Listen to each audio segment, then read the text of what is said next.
တုများဖုတ်ပေါ်လာပုံဟာကဘာမီရဲ့တက်တဲနဲ့အမျှအလွန်နဲ့နေဒီစိတ်ဝင်စားဖို့ခေါင်းပါတယ်တတုတွေဟာကဘာပေါ်မှာသူ့အလိုလိုပေါ်လာတာမျိုးမဟုတ်ဘဲ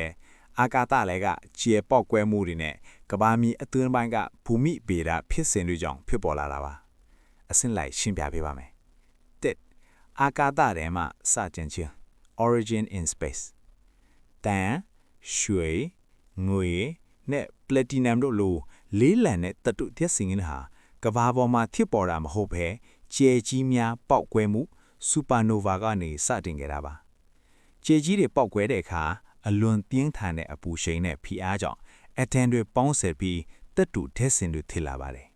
အဲ့ဒီနောက်အာကာသထဲမှာလွင့်စင်နေတဲ့အမှုအမွားတွေကနေကဘာဂျိုးအဖြစ်စူးစီးဖြစ်ပေါ်လာတဲ့အခါအဲ့ဒီတတုတွေဟာကဘာမီတွေကိုပါလာခဲ့တာဖြစ်ပါတယ်နှစ်ကဘာအတွင်းပိုင်းဖြစ်စဉ်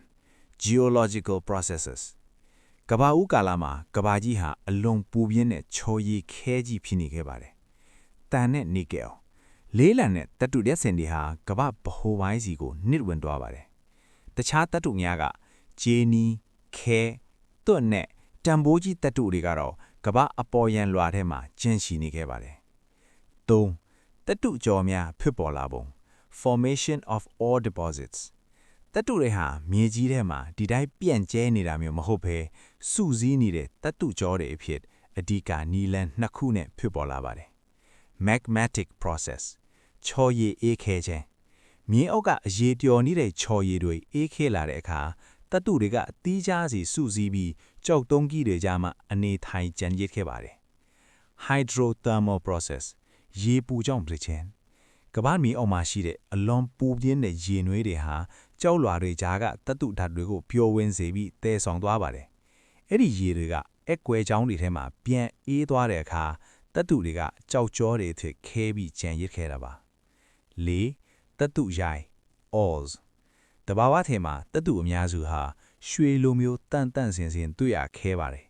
များသောအားဖြင့်ကြောက်သားတွေအောက်ဆီဂျင်တွေနဲ့ယော်နှောပြီးတတုရိုင်းအဖြစ်တွေ့ရတတ်ပါတယ်လူတွေကအဲ့ဒီတတုရိုင်းတွေကိုတူးဖော်ပြီးစက်ယုံတွေမှာပြန်လဲချက်လို့မှသာကျွန်ုပ်တို့သုံးနေတဲ့တတုအချောထည်တွေကိုရရှိတာပါအနည်းချုပ်